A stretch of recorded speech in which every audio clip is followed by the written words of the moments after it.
الحمدللہ رب العالمین والصلاۃ والسلام علی رسول اللہ وعلی آلہ وصحبہ اجمعین، اما بعد، فاعوذ باللہ من الشیطان الرجیم، بسم اللہ الرحمن الرحیم۔ رب اشرح لی صدری ویسر لی امری واحلل عقدۃ من لسانی یفقہوا قولی۔ کچھ لیکچرز کے اوپر دینا چاہ رہا ہوں آپ کو، ایک سیریز ٹائپ لیکچر ہے، فارملی کوئی اس کا کوئی ایسا نہیں ہے کہ آج اس ٹاپک کے بارے میں ہوگا، آج اس ٹاپک کے بارے میں ہوگا۔ کچھ آپ لوگوں کو جو ایلوژن دی جاتی ہے میڈیا کی طرف سے، اس کی کوئی ریکٹیفیکیشن کرنی ہے۔ خبروں کے اندر جو آپ لوگ نیوز دیکھتے ہیں، اس کے اندر کیا آپ کو نظر آئے گا کہ کہیں پر کسی ملک کے اندر کہیں کوئی دہشت گردی کا واقعہ ہوا، یا کہیں پر کوئی آگ لگی ہے، یا کہیں پر کوئی لڑائی ہوئی ہے، کچھ بھی ہوا ہے، کہیں نہ کہیں اس سٹوری کے اندر کوئی نہ کوئی مسلم انوالوڈ ہوگا۔ اگر کسی مسلم کنٹری کے اندر ہے تو آف کورس سارے مسلمز ہی ہیں وہاں پہ، لیکن اگر کوئی ویسٹ کے اندر بھی کچھ ہو رہا ہوگا تو کون انوالو ہوگا؟ سارا کوئی نہ کوئی مسلم ہوگا اس کے اندر انوالوڈ۔ اس نے کوئی نہ کوئی ایسی حرکت کی ہوگی، یا غصے میں آ کے، تیش میں آ کے کوئی حرکت کی ہوگی ایسی، جس کی وجہ سے ایک انسیڈنٹ ہو گیا، ایک واقعہ ہوگا، ایک حادثہ ہو گیا۔ ویسٹ کے اندر کیا ہوگا؟ وہ اس طرح کی ایونٹس کریں گے کہ مثال کے طور پہ کہ کوئی ایک ایونٹ ایسا ہو رہا ہے جہاں پر وہ اسلام کے اوپر یا قرآن کے بارے میں کوئی مذاق اڑانا ہے، یا رسول اللہ صلی اللہ علیہ وسلم کا انہوں نے کوئی مذاق اڑانا ہے، تو وہاں تو ان کی پولیس پروٹیکٹ کر رہی ہوگی۔ لیکن اگر وہیں پر ہی کوئی مسلمز آ کے پروٹیسٹ کریں گے کہ نہیں ہونا چاہیے، یا کوئی ایک غصے میں آ کے کوئی نوجوان اگر بالکل ہی کوئی ایکسٹریم حرکت کر بیٹھتا ہے جو کہ نہیں کرنی چاہیے تھی اسے، لیکن بہرحال وہ جذبات میں آ کے کر بیٹھتا ہے، تو وہ کیا ہوگا؟ یہ دیکھو کس طرح کے لوگ ہیں، یہ ان کے اندر تو برداشت ہی نہیں ہے، ٹالرنس ہی نہیں ہے، اور یہ تو کس طرح کی باتیں کرتے ہیں کہ بڑا ٹالرنٹ ریلیجن ہے، یہ دیکھو کس طرح کی حرکت کر بیٹھ رہا ہے۔ امپریشن کس طرح کا ہے کہ سارے پرابلمس کا کاز کون ہے؟ مسلمان۔ یہ مسلم جو ہے نا، یہ کاز ہے پرابلم کا، یہ مین ریزن ہے۔ جو بڑے بڑے ورلڈ لیڈرز ہیں وہ اپنی زبان سے تو یہ نہیں کہیں گے، لیکن وہ ایونٹس اس طرف کے لے کے جائے جا رہے ہوتے ہیں کہ ایونچولی امپریشن یہی آئے کہ نہیں، یہ تھوڑے سے بیچارے بیکورڈ لوگ ہیں، ہم لوگوں نے ان لوگوں کو ساتھ لے کے چلنا ہے۔ جو ورلڈ لیڈرز، بڑے بڑے ورلڈ لیڈرز ہیں، وہ جو سمپیتھیٹک لہجہ اختیار کریں گے، ان کے ایٹیٹیوڈ کیا ہوگا؟ یہ بیچارے تھوڑے پرانے لوگ ہیں، پیانے خیالات کے لوگ ہیں، تو ان کو تھوڑا سا ہمارے ساتھ چلنے میں نا ٹائم لگے گا، ان کو ہم نے تھوڑا سا ٹالریٹ کرنا ہے۔ یہ ٹالرنس نہیں دکھا رہے، ہم ٹالریٹ کر لیتے ہیں، ہم تھوڑا سا ان کو اکوموڈیٹ کر لیتے ہیں۔ ہم نے اپنے ملک کے اندر بھی اکوموڈیٹ کیا ہوا ہے، تو ہم ان کو بہت جگہوں کے اوپر اکوموڈیٹ کر لیں گے۔ تو امپریشن اگین میں ریپیٹ کر رہا ہوں کہ کیا ہے کہ ورلڈ کی ساری پرابلمز جو ہیں وہ ان کا کاز مسلمز ہیں، یا اسلام جو ہے وہ فنڈامنٹل کاز ہے اس کا۔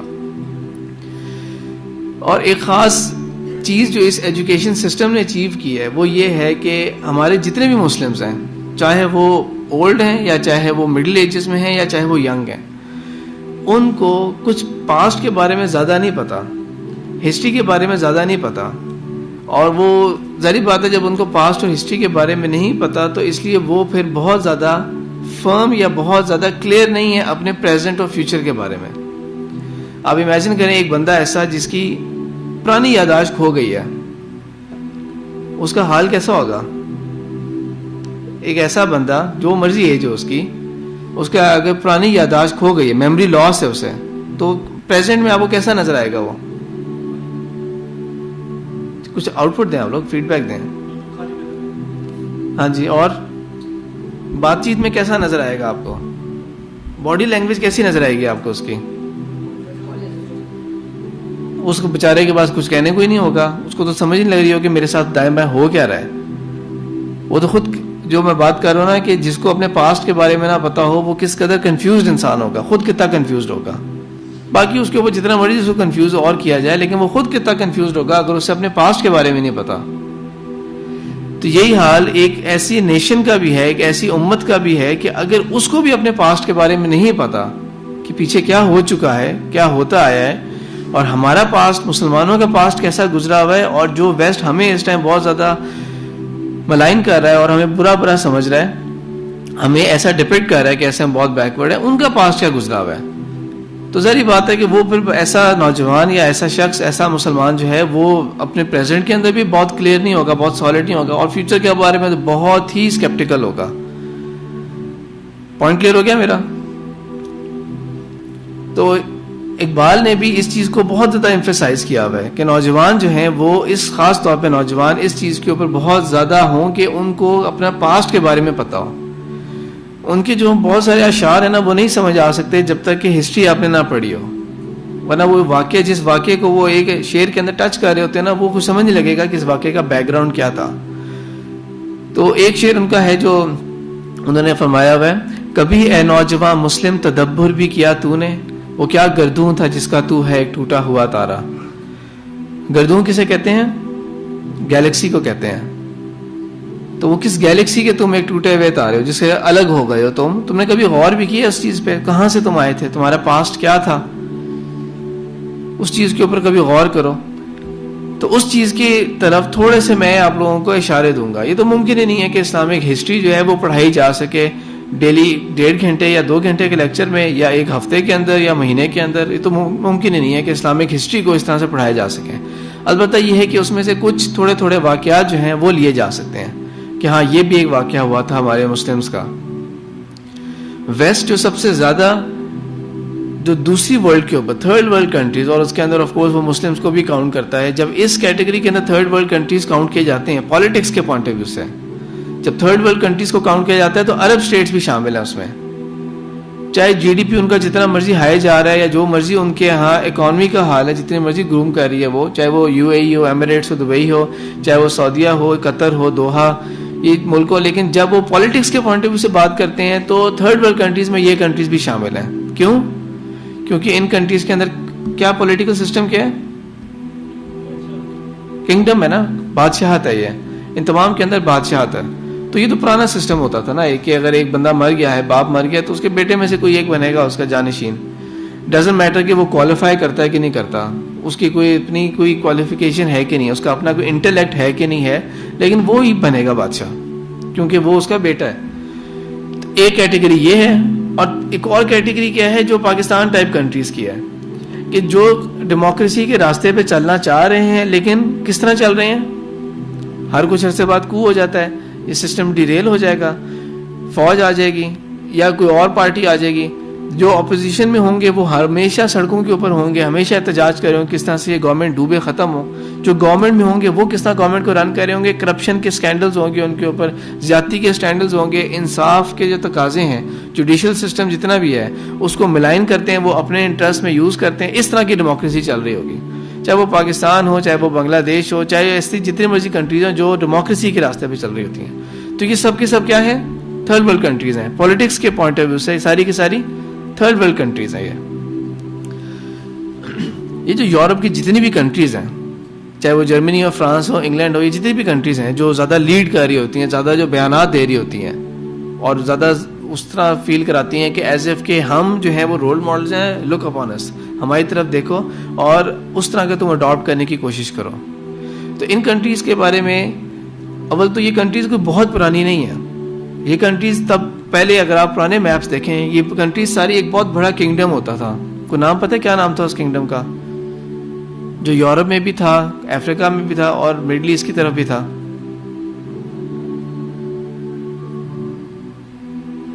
رومن امپائر ہوتا تھا. یہ سارا کچھ جو ہے یہ رومن امپائر کے اندر آتا تھا. تو یہ تو کنٹریز نمبر 1 یہ کہ یہ کوئی بہت زیادہ نئے کنٹریز نہیں ہے. اوپر سے یہ کہ جب یہ کنٹریز فارم ہوئے ہیں تو ان کی ہسٹری آپ دیکھیں تو ڈارک ایجز کے دور سے گزرے ہیں یہ, اور یہ ہارڈلی کو 200-300 سال پرانی بات ہی ہے کہ ان کے اندر کوئی چینج آیا ہے, ورنہ ادروائز یہ بہت زیادہ گمراہیوں کے اندر یہ کنٹریز تھے. تو ایک طرف جب رومن امپائر تھا, اتنا بڑا امپائر, اور دوسری طرف جو ہے وہ پرشین امپائر تھا. یہ دونوں امپائر تب تو نہیں ہے نا دنیا میں کہیں بھی. تو یہ دونوں جو بڑے امپائرز ہیں جو اس وقت کے اپنے دور کے سپر پاور ہوتے تھے, ان کا پولیٹیکل سسٹم کیا ہوتا تھا؟ بادشاہت ہوتی تھی یہاں پہ, ایمپررز ہوتے تھے ان کے یہاں. پرشیا کے اندر تو بالکل ہی اس طرح ہی سسٹم ہوتا تھا, اور رومن امپائر کے اندر بھی کیا ہوتا تھا, زیادہ سے زیادہ انہوں نے کچھ ایڈوانس ہو کے ایک سینٹ بنا دیا تھا کہ ایک ٹیم ہوگی لوگوں کی, ایلڈرز کی, جو کہ بادشاہ یا ایمپرر کو ایڈوائزز دیا کریں گے. کسی بات کے اوپر اگر وہ متفق نہیں ہو رہے تو بادشاہ کو ریکنسیڈر کرنا چاہیے, لیکن بہرحال emperor is supposed to be emperor. اور جو ایمپرر ہوتا ہے یا جو بادشاہ ہوتا ہے اس کی مالکیت کیا ہوتی ہے, اس کی ورتھ کیا ہوتی ہے؟ جو کچھ بھی اس ملک کے اندر ہوتا ہے, جتنے خزانے جو کچھ بھی ہے وہ اس کا مالک ہے, جو بادشاہ ہوتا تھا. اسلام کے اندر کیا سسٹم آیا تھا؟ جب رسول اللہ صلی اللہ علیہ وسلم گئے ہیں تو اس کے بعد جو خلافت کا دور شروع ہوا ہے اس کے اندر خلفائے راشدین کا کیا سسٹم ہوتا تھا؟ وہ بادشاہت نہیں تھی کہ ایک کے مرنے کے بعد جو ہے وہ دوسرے کے بیٹے نے ہی بادشاہ بن جانا ہے. وہ کیا سسٹم تھا ان کے ہاں؟ انہوں نے آپس میں مشورے سے چوز کیے تھے, خلیفہ چوز کیے تھے انہوں نے کہ ہم نے کس کو خلیفہ بنانا ہے. حضرت ابو بکر صدیق رضی اللہ تعالیٰ عنہ کو کس طرح چوز کیا گیا تھا؟ جنرل ڈسکشن کے بعد ایک کنسنسس ہوا تھا کہ یہ بندہ جو ہے یہ بیسٹ ہے. انفیکٹ حضرت ابو بکر جو تھے وہ حضرت عمر کی طرف پوائنٹ کر رہے تھے کہ آپ اس کو خلیفہ بنائیں, یہ زیادہ اپروپریٹ ہے. اور حضرت عمر نے آگے بڑھ کے حضرت ابو بکر کے ہاتھ کے اوپر بیعت کر لی تھی کہ نہیں, یہ خلیفہ ہے, میں خود ان کے ہاتھ کے اوپر بیعت کرتا ہوں. پھر آہستہ آہستہ کر کے انصار اور مہاجرین میں سے ایک ایک نے ان کے ہاتھ کے اوپر بیعت کرنا شروع کر لی. کچھ سٹارٹ میں بیعت ہو گئی تھی اور کچھ کو تھوڑا سا ٹائم لگا تھا, بیعت کر لی انہوں نے, جن کے اندر حضرت علی بھی شامل ہیں. جب یہ بیعت ہو گئی تھی تو اس کے بعد حضرت ابو بکر صدیق رضی اللہ تعالیٰ نے جو خطبہ دیا تھا اس کے اندر کیا کہا تھا انہوں نے کہا تھا کہ میں آپ لوگوں میں سے سب سے بیسٹ نہیں ہوں, لیکن مجھے یہ ذمہ داری دی گئی ہے. یہ نہیں کہا تھا کہ مجھے یہ بڑا ریوارڈ دیا گیا اور مجھے بڑی پریولیج دی گئی ہے کہ میں اب اس چیز کے اوپر ہوں تو اب میں تو انجوائے کروں گا اس چیز کو. انہوں نے کہا تھا مجھے یہ ذمہ داری دی گئی ہے مسلمانوں کی اجتماعی معاملات کی, although I am not the best. تو اس کے اوپر اب بعد میں کیا ہوا تھا کہ حضرت ابو بکر کا پروفیشن کیا تھا, کیا کرتے تھے؟ وہ تجارت کیا کرتے تھے, تاجر تھے, وہ بڑے اسکیل کے تاجر تھے. وہ حضرت عثمان رضی اللہ تعالیٰ عنہ, حضرت ابو بکر, حضرت عمر بھی, لیکن حضرت ابو بکر اور حضرت عثمان زیادہ بڑے اسکیل کے تاجر تھے. اب ایک طرف وہ خلافت کے نظام کو رن کرنا شروع کیا جس کے اندر بہت زیادہ پیچیدہ پرابلمس بھی آئے تھے. رسول اللہ صلی اللہ علیہ وسلم کے جانے کے بعد دنیا سے بہت سارے جو عرب علاقے تھے, بہت سارے عرب کے قبائل تھے, انہوں نے کیا سمجھا تھا, وہ جو بندہ تھا نا جو اپنے آپ کو نبی کلیم کر رہے تھے وہ تو اب رہے ہی نہیں. جب وہ نہیں رہے تو بس معاملہ ختم ہو گیا اب. تو اس لیے وہ جو تھا نا, جس طرح اس دور میں ہوتا تھا پہلے بادشاہوں کے اندر کہ بندہ جب تھا تو اس کے بعد اس کو بیٹا بنے گا, تو ان کا تو کوئی بیٹا ہے ہی نہیں. رسول اللہ علیہ وسلم کے کوئی بیٹے سروائیو تو نہیں کیے تھے نا. نام پتہ ہے آپ صلی اللہ علیہ وسلم کے بیٹوں کے کیا نام تھے؟ اور ابراہیم. تو ان کے تو کوئی بیٹے ہیں نہیں, سروائیو کیے نہیں, اس لیے کیا ہوا, نظام ختم ہو گیا بس. تو اس لیے وہ جو ہم نے ساری جو بیعت کی ہوئی تھی وہ اس چیز سے نکل گئی. یہ وہ عرب کے دور دور علاقے کے قبائل تھے جن تک اسلام کے بھی صحیح معنوں میں ٹیچنگز نہیں پہنچی تھی. اسلام کی جہاں پہ ڈیپ ٹیچنگز تھی وہ کون سے علاقے تھے؟ وہ مکہ تھا, وہ مدینہ تھا آف کورس, اور وہ طائف اور اس کے ارد گرد کے جگہیں تھیں. یہ تین جگہیں انٹیکٹ رہی تھیں. باقی اکثر جگہوں کے اوپر تو لوگ اسلام سے ہٹ گئے تھے. جو ایلیجنس تھی انہوں نے کہا ختم ہو گئی, اس کا بیٹا ہے ہی نہیں ان کے, جب تو باقی آگے معاملہ ہی نہیں چلے گا. جبکہ ان کو نہیں پتا تھا کہ اسلام تو پرانے تمام نظریات کو ختم کرنے آیا تھا اور ایک ہائر ویلیوز کے اوپر دینے آیا تھا کہ یہ کوئی کرائٹیریا نہیں کہ کوئی کسی کا بیٹا ہے, بلکہ کون زیادہ ایلیجیبل ہے, کون سب سے زیادہ متقی ہے اللہ تعالیٰ کے نزدیک, اور کون جو ہے وہ اس ذمہ داری کو سب سے اچھے طریقے سے نبھا پائے گا. تو ایک تو اس معاملے کو ٹیکل کرنا تھا. اس کے بعد کیا ہوا تھا, عرب کے اندر ہی کچھ لوگ ایسے تھے جو ایمبیشیس تھے, زیادہ ان کے اندر تھا کہ ہم لوگ بھی کوئی چیز لائف کے اندر بڑی اچیو کر پائیں. تو انہوں نے کہا کہ جس طرح یہ محمد بن عبداللہ جو تھے صلی اللہ علیہ وسلم, انہوں نے اچیو کر لیا تھا. یہ بھی کیا تھے, یہ ایک عام گھرانے کے تھے اور انہوں نے اچیو کر لیا تھا اتنا بڑا امپائر. کس بیس کے اوپر؟ صرف یہ دعویٰ کیا تھا نا کہ ہم نبی ہیں, تو ہم بھی دعویٰ کر لیتے ہیں کہ ہم نبی ہیں. تو اس طرح کے جھوٹے نبی کھڑے ہونے شروع ہو گئے, جس کے بارے میں رسول اللہ صلی اللہ علیہ وسلم نے پہلے ہی بتا دیا تھا کہ میرے بعد جو ہیں وہ جھوٹے نبی آنا شروع ہو جائیں گے. جھوٹے نبی بھی کہا تھا اور دجال کا لفظ بھی استعمال کیا تھا انہی کے لیے, دجالون کذابون. تو جھوٹے دعوے دار جو ہیں وہ سامنے آنا شروع ہو جائیں گے. تو اسی طرح ہوا کہ بہت زیادہ آنا شروع ہو گئے تھے. ایون ایک عورت بھی تھی, اس نے بھی کلیم کر لیا تھا کہ میرے اوپر بھی وحی آتی ہے, اور اسی طرح لوگوں کے آگے بس پریٹینڈ کرنا شروع ہو گئے تھے وہ لوگ کہ ہاں جی ہمارے اوپر وحی آ رہی ہے, تھوڑا ٹائم دے, ہم کرتے ہیں. انہوں نے کہا بس ایکٹنگ ہی کرنی ہے نا, ہم کر لیں گے. تو نعوذ باللہ انہوں نے یہ بات سمجھی نہیں کہ رسول اللہ صلی اللہ علیہ وسلم جو تھے وہ اللہ کے باقی سچے نبی تھے, ان کے اوپر جو وحی آتی تھی وہ صحیح تھی, اور جو کلام تھا, جو اصل ایسنس تھا, جو ٹیسٹ تھا اس چیز کا کہ آپ صلی اللہ علیہ وسلم سچے رسول اور نبی ہیں, وہ قرآن تھا. انہوں نے اس کے اوپر غور کیا نہیں, تو جھوٹے نبی بھی کھڑے ہو گئے تھے. اور کیا پرابلم آئی تھی, رومن امپائر اور پرشین امپائر کے ساتھ مسلمان جو تھے یہ انگیج تھے. رومن امپائر کے ساتھ مسلمانوں کی ایک جنگ ہونے والی تھی. اس سے پہلے ہوئی تھی جنگ موتا ہوئی تھی. جنگ موتا کے اندر مسلمانوں کے بڑے بڑے جو صحابی تھے جن کو آپ صلی اللہ علیہ وسلم نے 3 لیڈرز بنایا تھا وہ شہید ہو گئے تھے. اور یہی وہ جنگ ہے جس کے اندر پہلی دفعہ خالد بن ولید رضی اللہ تعالیٰ عنہ جو تھے وہ ایک کمانڈر بن کے سامنے آئے تھے. جب 3 مسلمانوں کے جو چیف تھے جن کو رسول اللہ صلی اللہ علیہ وسلم نے اپوائنٹ کیا تھا, اگر یہ نہ رہے تو پھر تم لیڈر ہو گئے, اگر یہ نہ رہے تم لیڈر ہو گئے. تو رومن امپائر کی اتنے بڑے آرمی کے سامنے وہ جب چھوٹی سی جو فوج تھی وہ نہیں لڑ پائی تھی, اور وہ چند ہزار جو تھے وہ ان میں سے لیڈر جو تھے ان کے شہید ہو گئے تھے, تو انہی مسلمانوں نے پھر اسی ایٹ دا اسپاٹ خالد بن ولید رضی اللہ تعالیٰ عنہ کو لیڈر بنایا تھا, اور وہ ایک بہت اچھی اسٹریٹجی کے ساتھ مسلمانوں کو وہاں سے ریٹریٹ کر کے لے کے آ گئے تھے. although مسلمان اس معنی میں کامیاب نہیں ہوئے تھے, لیکن ایک بات ضرور آ گئی تھی کہ یہ جو ہے نا انہوں نے ٹکر ضرور لی ہے اتنی بڑی آرمی کے ساتھ رومن امپائر کی, جن کی جو لیجنز جو ہوتے تھے وہ لاکھوں کے حساب سے ہوتے تھے, اور مسلمانوں کی فوج چند ہزاروں میں ہوتی تھی.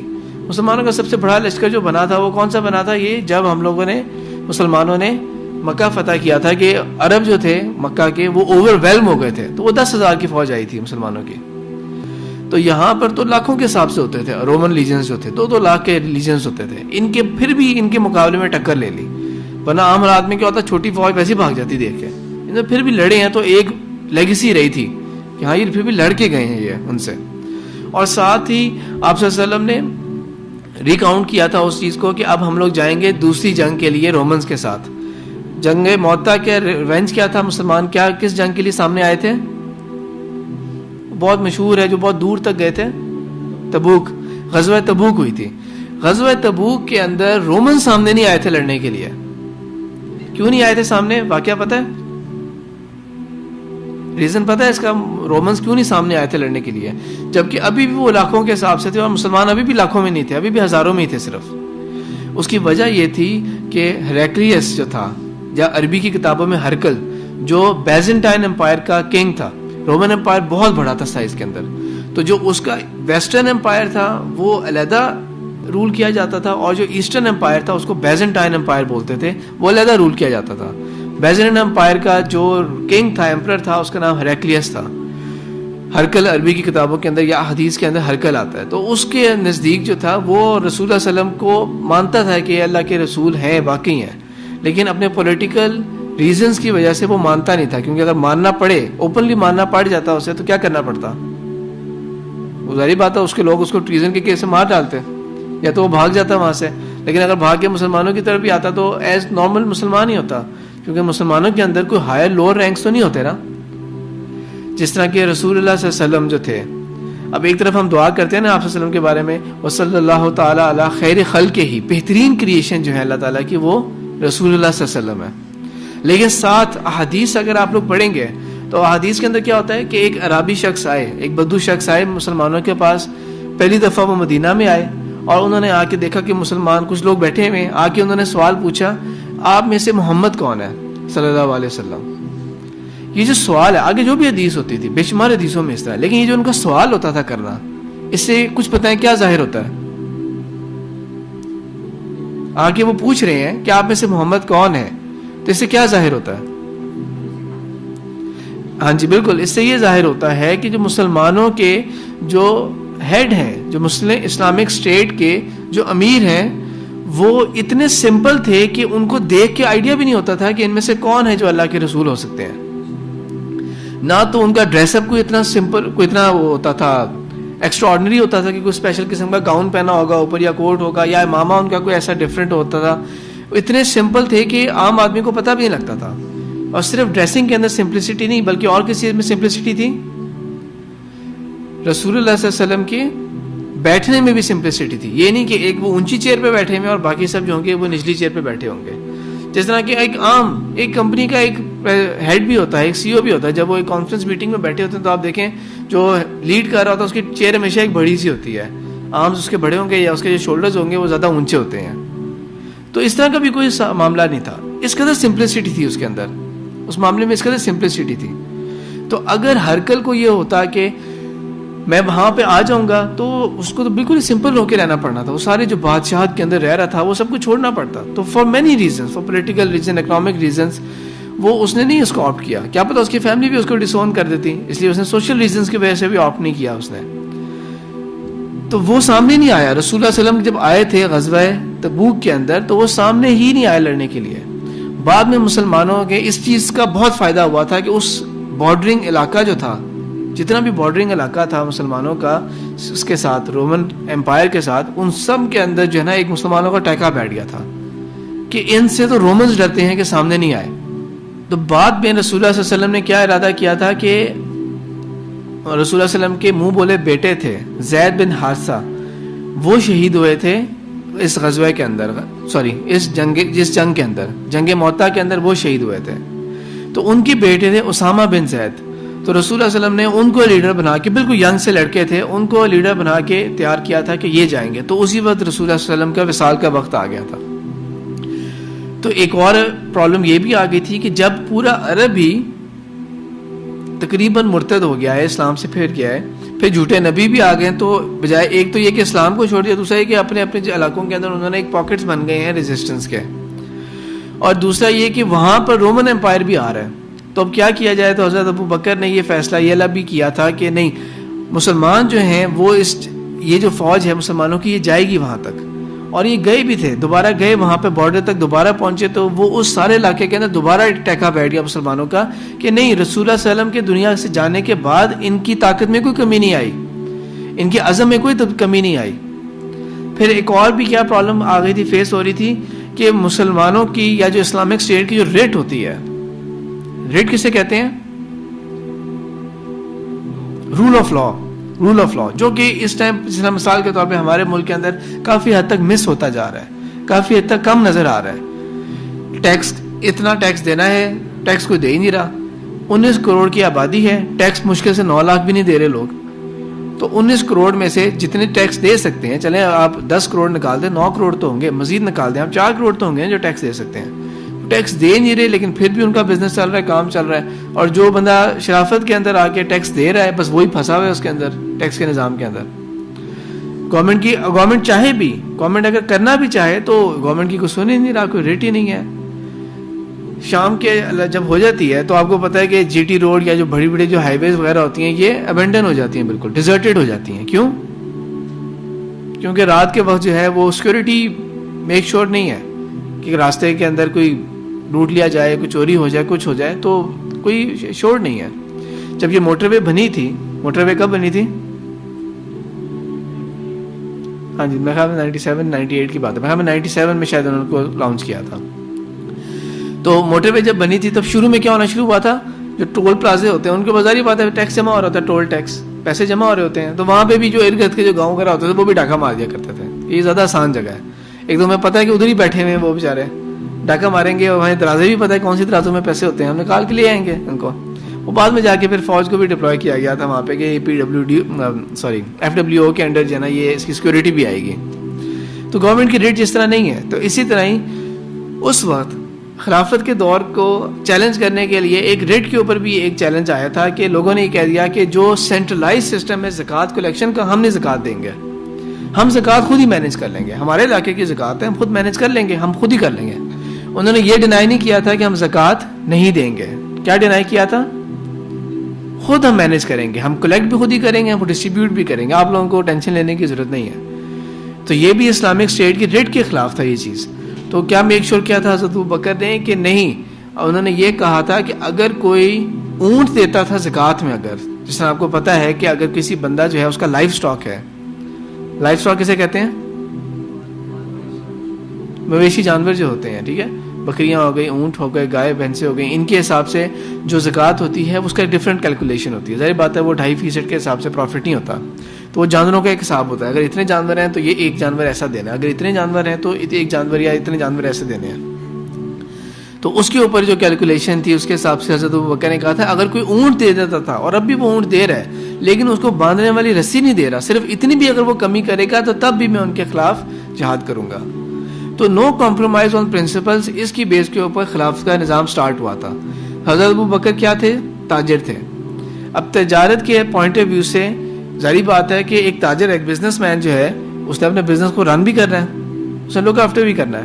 تو وہ کیا کرتے تھے کہ اس طرح کے جو ڈیفیکلٹ سچویشنز ہوتی تھیں، اس طرح کی جتنی بھی ڈیفیکلٹ سچویشنز ہوتی تھیں ان کو ساتھ کس طرح وہ ایک تو ہینڈل بھی کر رہے ہیں وہ، اور بہت کریکٹر دکھا رہے ہیں. کیونکہ کچھ باتوں کے اوپر ایون حضرت عمر جیسی شخصیت کے لوگ بھی جو تھے وہ بھی یہ کہتے تھے کہ اس کے اوپر نرمی دکھا دیتے ہیں.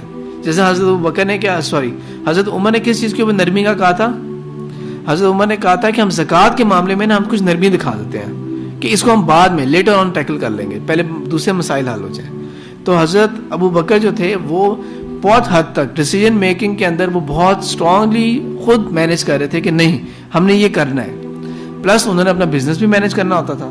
تو ایک دن اسی طرح ہی وہ صبح اپنی دکان کی طرف جا رہے تھے تو حضرت عمر اور حضرت علی رضی اللہ تعالیٰ عنہما جو ہیں یہ راستے میں ان کو مل گئے, اور اس کے اوپر انہوں نے پوچھا کہ کیا معاملہ ہے, کیوں آپ کہاں جا رہے ہیں نا. تو انہوں نے کہا تم لوگوں نے مجھے خلیفہ تو بنایا ہے, تو میں نے کیا اپنے گھر کا نہیں, اہل و عیال کا خیال نہیں رکھ رہا, اپنا کام نہیں میں نے چلانا, تو میں کام پہ جا رہا ہوں. تو ساتھ ساتھ آپ یہ دیکھیں کہ خلیفہ جو تھے وہ انیشیلی سٹارٹ جب ہوا تھا کام, تو خلیفہ جو تھے وہ ایک طرف سے اس کو بھی مینیج کر رہے تھے, اسٹیٹ کے افیئرز بھی مینیج کر رہے تھے, پلس یہ نہیں کہ وہ بادشاہ بن گئے ہیں تو اب وہ تمام ریاست کی چیزیں جو ہیں وہ ان کی ہو گئی ہیں. ان کا ایک محل بنے گا سب سے پہلے, اور ان کے پاس خادم ہوں گے, حاضر ہوں گے, وہ خود جا رہے ہیں اپنے بزنس کو رن کرنے کے لیے, وہ خود جا بھی رہے ہیں. اس کے اوپر جب انہوں نے کہہ دیا کہ پھر مشورہ یہ کیا گیا کہ نہیں کیوں نہ اس طرح کیا جائے کہ آپ کے لیے کوئی سیلری کوئی فکس کر لی. تو 200 دینار جو تھے وہ اپوائنٹ کی گئی کہ 200 دینار جو ہیں پرابلی یہ سفیشینٹ ہوں گے فار دا ہول ایئر, ایک پورے سال کے لیے یہ سفیشینٹ ہوں گے. تو میتھ تو ماشاء اللہ آپ لوگوں کو آتی ہوگی, تو 250 دینار کو 12 سے ذرا ڈیوائڈ کریں, کتنا بننا چاہیے یہ 250 دینار 250 دینار کو 12 سے ڈیوائڈ کریں, ٹھیک ہے 20 کچھ بنیں گے سم تھنگ, ٹھیک ہے. تو اتنے کم دینار جو تھے وہ ان کی اپوائنٹ ہوئی کی تھی سیلری, اتنی منیمم, لیوریج نہیں, اتنی منیمم, اتنی کم سیلری جو تھی وہ اپوائنٹ کی گئی تھی. مثال کے طور پہ امریکہ کی جو کانگریس ہوتی ہے اس کے جو ممبر ہوتے ہیں ان کی سال کی جو فکس منیمم سیلری ہے, TADA سارے چھوڑ دیں, وہ ہوتی ہے 1,75,000 $175,000. اس کو اگر آپ ملٹی پلائی کریں نا 102.6 سے, جو کہ ڈالر کا شاید آج کا ریٹ ہے, اس آپ ملٹی پلائی کریں کتنا ہیوج فگر بن جاتا ہے, ٹھیک ہے. ان کا پریزیڈنٹ کی بات نہیں میں کر رہا, ایک ممبر آف کانگریس جو ہے, صرف ایک ممبر آف کانگریس جو ہے, ہی از ٹیکنگ $175,000 پر ایئر. اور یہ جو ہے ہو سکتا ہے اب انکریز ہو گیا, کیونکہ یہ جو میں آپ کو کاؤنٹ بتا رہا ہوں دس از فرام 2013, تو 2 سال پرانی بات ہے, کیا پتا اب اور بھی بڑھ گئی ہو وہ. تو حضرت ابو بکر کی سیلری جو اپوائنٹ ہوئی تھی دیٹ واز اونلی 250 دینار فار دا ہول ایئر. اس کے اندر بھی ایک واقعہ آتا ہے, وہ واقعہ یہ آتا ہے کہ وہ سیلری اتنی کم, اتنی مشکل سے گزارا ہوتا تھا اس کا, کہ حضرت ابو بکر جو تھے وہ شوقین تھے میٹھے کے, ڈیزرٹس کے, میٹھے کے شوقین تھے وہ, لیکن ان پیسوں سے وہ پاسبل نہیں تھا کہ وہ کھا سکیں. تو کیا ہوا تھا, ان کی جو وائف تھی وہ اس چیز کو مانتی تھی, سمجھتی تھی اس چیز کو کہ یہ جو ہیں اس چیز کے شوقین ہیں. تو انہوں نے کیا کیا, بہت تھوڑے تھوڑے کر کے نا کسی طرح سے مینیج کرنا شروع کیا کہ میں کسی طرح سے پیسوں کو حساب کرتی ہوں, سیونگ کرنا شروع کرتی ہوں میں. اس سے ایک اور چیز بھی پتہ لگتی ہے اس واقعے سے کہ جو گھر کی بجٹنگ ہوتی تھی یا جو بجٹنگ کا حساب ہوتا تھا وہ بڑے بڑے صحابہ جو تھے انہوں نے بھی اپنے عورتوں کے حوالے کیا ہوتا تھا. یہ جو اسلام کے بارے میں کہا جاتا ہے نا کہ ڈسکریس کر رہا ہے اس کو اور کسی کوئی حیثیت نہیں دیتا, اس کا مطلب یہ ہے کہ گھر کو چلانے کے جو فائنینشیل میٹرز ہیں, جو بجٹ ہوتا ہے اور اس کو کس طرح مینیج کرنے کا, یہ تمام جو ہیں یہ مسلمان عورتیں کیا کرتی تھیں, اس کا مطلب ہے. تو انہوں نے کیا کیا, حضرت ابو بکر کی جو بیوی تھی انہوں نے تھوڑا تھوڑا کر کے سیو کرنا شروع کیا, اور بہت ٹائم کے بعد جا کے وہ اس طرح ہوا کہ وہ ایک میٹھا بنانے کے قابل ہو سکا. جب وہ میٹھا بنا کے حضرت ابو بکر کے سامنے پیش کیا تو انہوں نے اس کو جب کھایا تو بہت پسند آیا. تھوڑا سا 2 واقعات کے اندر تھوڑے سے ورڈنگز ڈفرینٹ ہے, اس لیے میں ایک ورژن بتا رہا ہوں. انہوں نے پسند, بلکہ جب میٹھا دیکھا انہوں نے تو وہ بہت خوش ہوئے اور سمجھے کہ شاید کہیں سے گفٹ ہو کے آیا ہے, کہیں سے آیا ہے, کسی کے ساتھ والے نے دیا ہے, کچھ اس طرح کر کے کتنے عرصے بعد کھانے کو مل رہا ہے.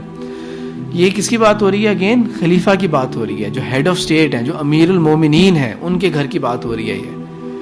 تو انہوں نے جب اس کے اوپر اظہار کیا, ایک اس کا خوشی کا اظہار کیا, تو انہوں نے کہا نہیں میں نے اس کو سیو کیا تھا اور میں نے اس کے لیے آپ کے لیے خاص طور پہ اس کو تیار کیا تھا. وہ اس کے اوپر اتنا حیران ہوئے کہ یہ جو پیسے ہیں ان میں بھی سیونگ پاسبل ہے, اس میں بھی سیونگ پاسبل ہے. انہوں نے جتنی سیونگ ہوئی تھی وہ ساری بیت المال نے واپس جمع کرا دی. وہ ساری سیونگ جو تھی انہوں نے بیت المال میں واپس جمع کرا دی کہ یہ جو پیسے تھے یہ ہمیں صرف ملے تھے اپنے آپ کو سسٹین کرنے کے لیے, لگژری کے لیے نہیں ملے تھے. میٹھا لگژری ہے تو اس لیے انہوں نے وہ بھی واپس کر دیا تھا. حالانکہ حضرت ابوبکر صدیق رضی اللہ تعالیٰ عنہ کا کیا مقام تھا کہ جب یہ ایمان لائے تھے تو ان کے پاس 40,000 اشرفیاں تھیں، اتنا بڑا مال تھا ان کے پاس، لیکن انہوں نے وہ چیز جو تھی وہ اللہ کے اس میں بیت المال میں واپس جمع کرا دی کہ نہیں، اس کے اوپر ہمارا حق نہیں بنتا. اور اسی پوائنٹ آف ویو سے کہ جب حضرت ابوبکر صدیق رضی اللہ تعالیٰ عنہ جب بیمار ہو گئے تھے، ان کی بیماری کا واقعہ کچھ اس طرح کا آتا ہے کہ ایک سرد دن کو جب وہ صبح تیار ہوئے نہائے تو بیمار پڑ گئے، جس طرح ٹھنڈ لگ جاتی ہے اس طرح کر کے بیمار ہو گئے تھے وہ.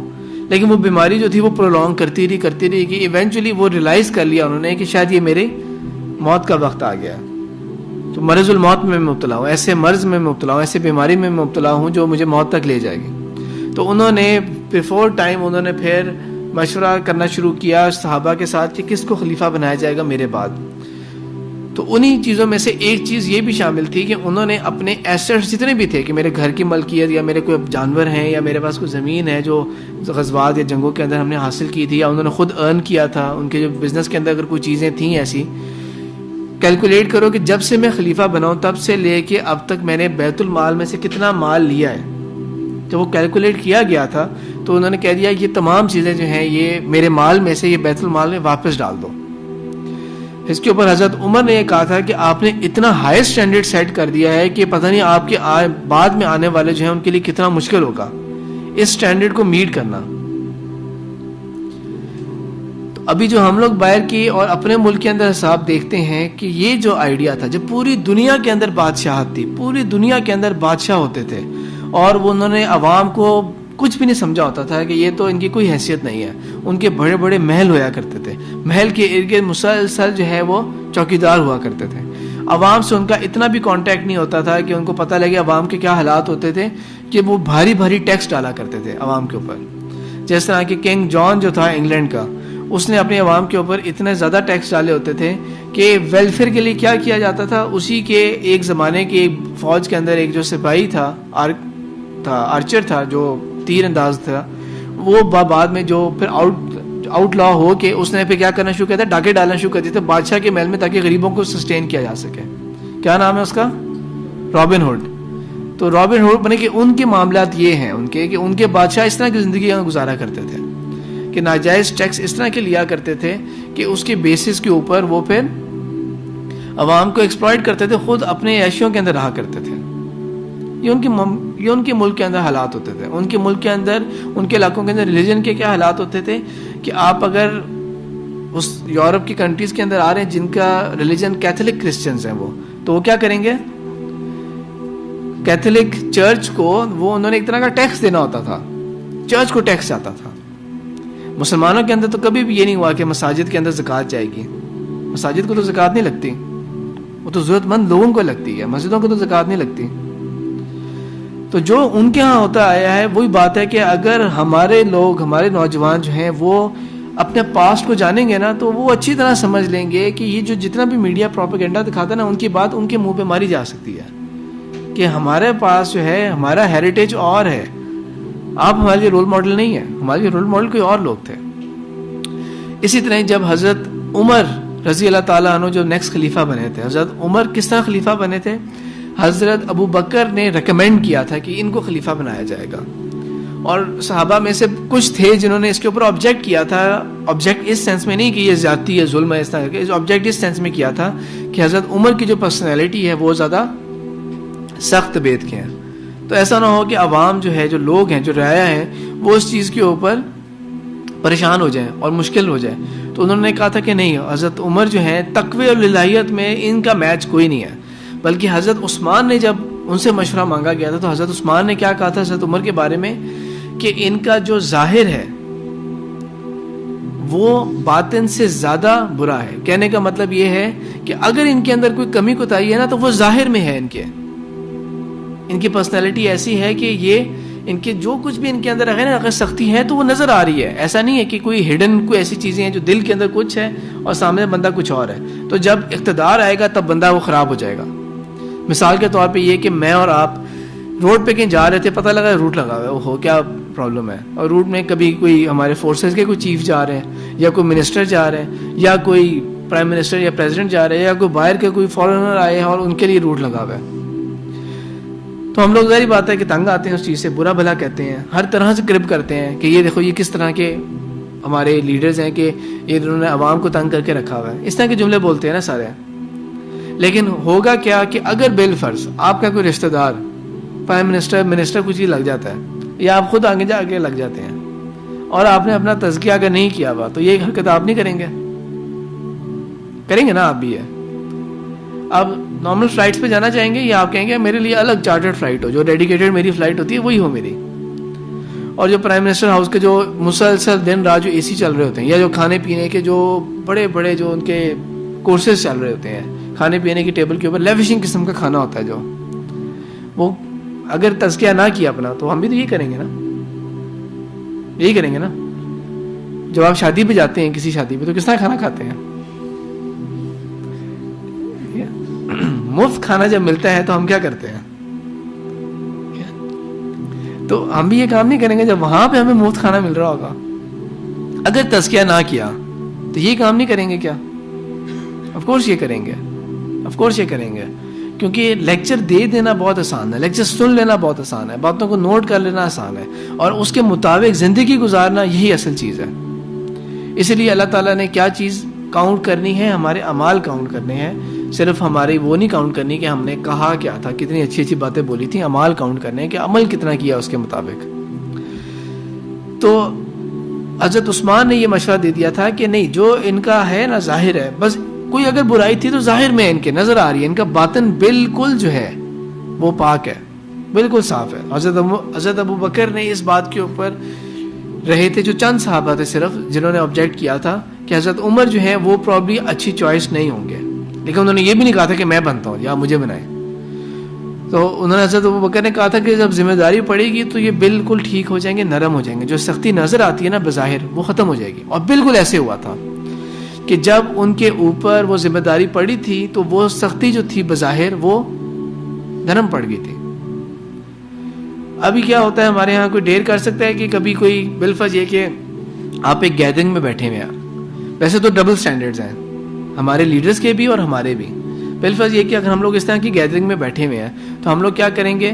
لیڈرز کو برا بھلا کہہ دیں گے, بڑا آسان کام ہے ان کو لیڈر کو برا بھلا کہہ دینا. باتیں بھی اس طرح کر کے کریں گے کہ جس طرح کہ وہ ہم سے ایج میں چھوٹا ہے تو اس طرح کر کے باتیں کریں گے. لیڈر کو برا بھلا کہہ دینا بھی بہت آسان ہے, اس کے مذاق اڑانا بھی بہت آسان ہے, لیکن بالفرض وہی لیڈر آپ کے کسی ایونٹ کے اوپر آ جاتا ہے, آپ کے کالج کے اندر سرٹیفکیٹ ڈسٹریبیوشن ہے, یا آپ کی یونیورسٹی کے اندر کانوکیشن ہو رہی ہے, آپ کو ڈگری ڈسٹریبیوٹ کی جانی ہے, اور آپ کو پتہ لگا وہی لیڈر آ گئے ہیں آپ کے وہاں پہ سرٹیفکیٹ دینے کے لیے. آپ اسمائل کے ساتھ تصویر نہیں کھنچوائیں گے؟ ساتھ کھنچوائیں گے نا. ڈبل سٹینڈرڈ اصل میں ہمارے اندر بھی ہیں. ظاہری بات ہے جس طرح کے ہم ہیں انہی لوگوں میں سے پھر لیڈر نکلتا ہے نا, جیسے ہم ہیں ویسے لیڈر نکلے گا. تو کیا ہے کہ ہم لوگ کیونکہ اس طرح کے, اس لیے پھر لیڈر بھی ہمارے اسی قسم کے ہی ہیں لوگ ہیں. تو حضرت عمر نے کیا کیا تھا کہ پھر میں بات جو بتا رہا تھا, تو لیڈر بھی ہمارے اسی قسم کے ہیں کہ وہ بالکل بھی ٹالریٹ نہیں کریں گے کہ ان کے بارے میں کوئی بندہ کوئی بات ان کے سامنے فیس کے اوپر کرے یا برا بھلا کہے, وہ تو پکڑیں گے اسے. جیسا وہ ایک ویڈیو کلپ ہے کہ 2005 کے اندر جب اس ٹائم کے جو ہمارے پریزیڈنٹ صاحب تھے ان کے بارے میں وہ ایک اسٹوڈنٹ نے کہا تھا جو کانوکیشن سینٹر کے اندر, تو بعد میں جو کچھ بھی بیچارے کے ساتھ ہوا ہوگا. اسی طرح حضرت اب مسلمانوں کے اندر ہماری تاریخ کے اندر کیا ہوا تھا, حضرت عمر بن خطاب رضی اللہ تعالی عنہ امیر المومنین جو ہیں وہ ممبر کے اوپر کھڑے ہو کے خطبہ دے رہے ہیں, اور خطبے کے اندر صرف یہ نہیں ہوتا تھا کہ بس کتابوں میں سے چیزیں پڑھیں اور کوئی پڑھ کے سنا دیں, بلکہ جو میٹرز ہوتے تھے, جو مسلمانوں کی پرابلمز ہوتی تھی, ان تمام کو ایڈریس کیا جاتا تھا. میں اصل میں آپ کو جس طرح بتا رہا ہوں کہ یہ کوئی لیکچر اس طرح کے نہیں ہے کہ میں کہوں اس ٹاپک کے اوپر آج لیکچر ہے. یہ اوور آل آپ کو اسلامک ہسٹری جو ہے وہ رمضان کی ان چند کلاسز کے اندر 5-6 کلاسز کے اندر کور کرنی ہے, تو اس کے میں مختلف ایسپیکٹس آپ لوگوں کے سامنے کور کرتا جا رہا ہوں. اب ایک خاص ایونٹ ہوتا ہے اسلام کے مطابق ویک کے اندر جس کے اوپر اتنا امپورٹنٹ ہے کہ اگر آپ نے وہ 2 ہفتے مس کر دیا تو آپ کا ایمان خطرے میں ہے. وہ کیا ہوتا ہے؟ جمعہ پڑھنا جو ہے یہ آپ کے لیے لازم ہے. جس نے 2 لگاتار مس کر دیے, اب بیمار ہے یا کوئی اور پرابلم ہے تو ایک الگ ریزن ہے, لیکن جس نے انٹینشنلی 2 مس کر دیے تو اس کا ایمان, وہ ٹینشن لے اپنے ایمان کی. پھر وہ اتنا امپورٹنٹ کیوں ہے؟ کیونکہ اس وقت کیا ہوتا تھا کہ اب تمام آپ امیجن کریں کہ تمام میل ممبرز آف دا سوسائٹی, دکانیں بند, سب کچھ بند. قرآن کے اندر واضح حکم ہے, حرام ہے اس وقت کی کمائی, اس وقت کچھ بھی کمانا حرام ہو جاتا ہے. چاہے وہ آپ کوئی قرآن ہی کیوں نہیں, اگر آپ نے کوئی اسلامک سینٹر ہی کھولا ہوا تھا اور وہاں پہ قرآن ہی آپ پڑھا رہے تھے یا آپ قرآن ہی بیچ رہے تھے یا کوئی بھی چیز تھی, تو وہ بھی حرام ہو جائے گا. قرآن پڑھانے کے بھی پیسے حرام ہو جائیں گے اس وقت, اگر اس وقت جو ہے آپ کوئی کاروبار کر رہے ہیں. اتنی سختی ہے. پھر عورتوں کے بارے میں بھی کہا گیا ہے کہ وہ بھی جایا کریں. اس کے اندر ترغیب ہے کہ وہ جائیں اور ان کو اگر جانے سے کوئی نہ روکے. تو سب لوگ اگر جائیں اور وہاں پر جا کے جو بھی اس علاقے کا جو ہیڈ ہوتا تھا وہ خطبہ دیا کرتا تھا, تو اپنے علاقے کے جتنی بھی چیزیں ہوتی تھیں اسلام کے اوپر, تقوی کے اوپر بھی ایک لیکچر اور درس دیا جاتا تھا, تاکہ ایمان جو ہے وہ پمپ اپ ہو ایک week to the next week, ہر ہفتے تک جو ہے نا وہ ایک مینٹین رہے اس کا. پلس یہ کہ جو کرنٹ میٹرز ہیں, پرابلمز ہیں مسلمانوں کے, وہ بھی ایڈریس کیے جا سکیں. یہ پبلک کے ساتھ کمیونیکیشن کا ایک بہترین ذریعہ ہوتا تھا. اور اسلام کی پوری ہسٹری کے اندر ہمیشہ خلیفہ, ہمیشہ گورنر اور جو شہر کے جو چھوٹے چھوٹے لوگ ہوتے تھے جو چھوٹی پوسٹ کے اوپر لگے ہوتے تھے, ان تمام کی ذمہ داریاں ہوتی تھیں کہ انہوں نے مسجد کے اندر خطبہ دینا ہوتا تھا. الگ سے امام صاحب نہیں ہوتے تھے, ان لوگوں کی ذمہ داری ہوتی تھی کہ انہوں نے خطبہ دینا ہوتا تھا. تو اسی طرح ہی حضرت عمر بن خطاب رضی اللہ تعالیٰ عنہ جو تھے, وہ جب خطبہ دے رہے تھے, پبلک کے ساتھ اس طرح کا کانٹیکٹ تھا, تو ایک خاص پرابلم تھا مسلمانوں کا کہ جو شادی جب ہوتی ہے تو حق مہر جو دیا جاتا ہے, حق مہر کیا ہوتا ہے؟ حق مہر کیا ہوتا ہے؟ جو وائف کو دیا جاتا ہے, ٹھیک ہے, وائف کو دیا جاتا ہے, جو آپ لوگ دیں گے انشاءاللہ جلد, ٹھیک ہے. بجٹنگ پہلے سے کر لیں اس کی, ٹھیک ہے. اور اس کے اندر بھی یہ ہے کہ نارملی ہماری فیملیز میں کیا ہوتا ہے, فیملیز میں یہ ہوتا ہے کہ باقی تو شادیوں کے اوپر ہر طرح کا فضول خرچے بھی ہو رہے ہوں گے, ان اسلامک چیزیں بھی ان اسلامک جو ایونٹس ہیں ان کو بھی سیلیبریٹ کیا جا رہا ہوگا, جس طرح مہندی اور یہ چیزیں خالص ہندوانہ رسمیں ہوتی ہیں, یہ ان کو بھی کیا جا رہا ہوگا. پلس یہ کہ ہم لوگ اسلام کے نام سے اگر کوئی چیز کرتے بھی ہیں تو اس کے اندر بھی بہت ساری چیزیں ان اسلامک ہو جاتی ہیں. تو جہیز بھی دیا جا رہا ہوتا ہے, جبکہ جہیز جو ہے یہ بالکل ان اسلامک چیز ہے, یہ گناہ ہے, یہ ایکسپلائٹ کر کے لینا اس طرح یہ گناہ میں شامل ہوتا ہے بالکل. تو اس کے اندر کیا ہے کہ اسلام کے اندر جس کی اصل اہمیت ہے وہ کیا ہے, حق مہر کی ہے.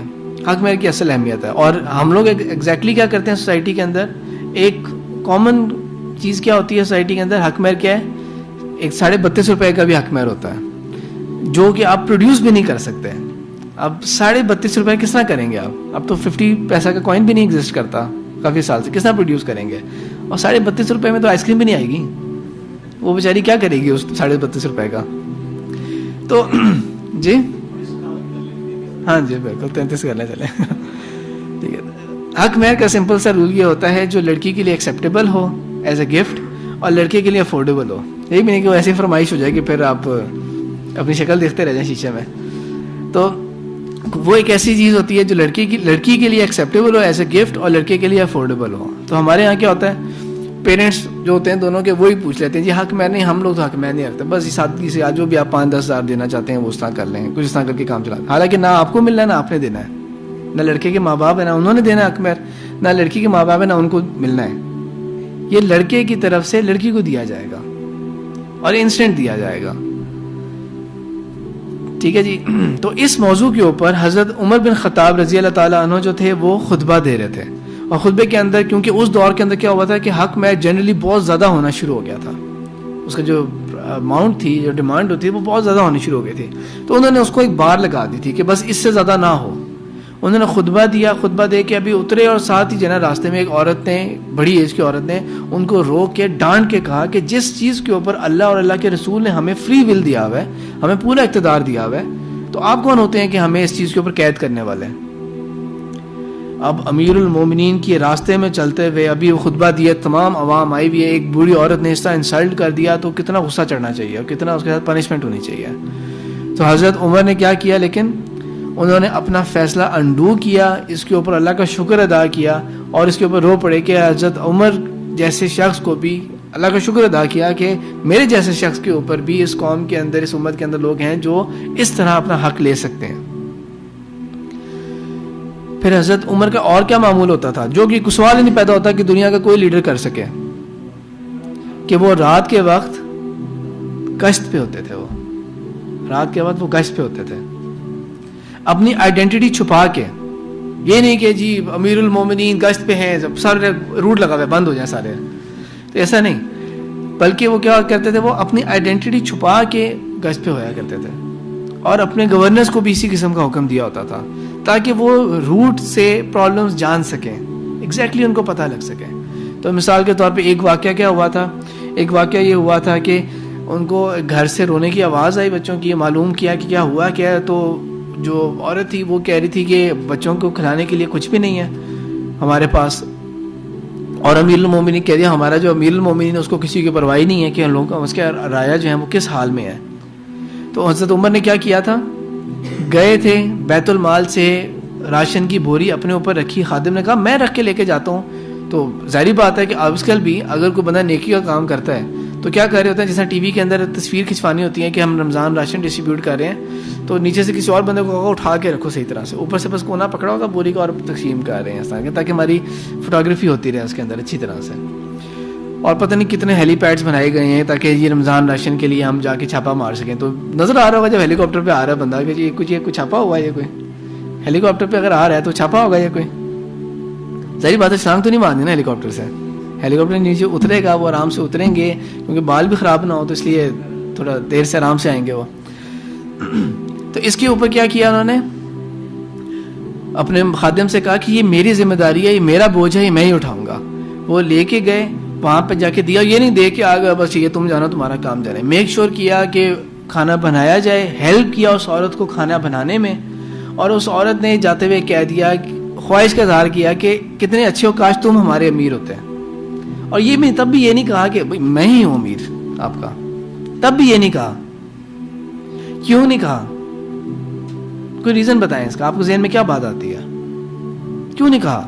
ویسے کہنے میں کوئی حرج بھی نہیں تھا, تاکہ وہ اس کو بھی اس کے نزدیک بھی کوئی اچھی بات آ جاتی کہ نہیں اس طرح کبھی واقعی میری رائے غلط تھی, واقعی ہمارے امیر المومنین جاتے ہیں, کوئی جھوٹ تو نہیں ہے نا, کوئی شو آف بھی نہیں ہے, جھوٹ بھی نہیں ہوا. لیکن کیوں نہیں کہا؟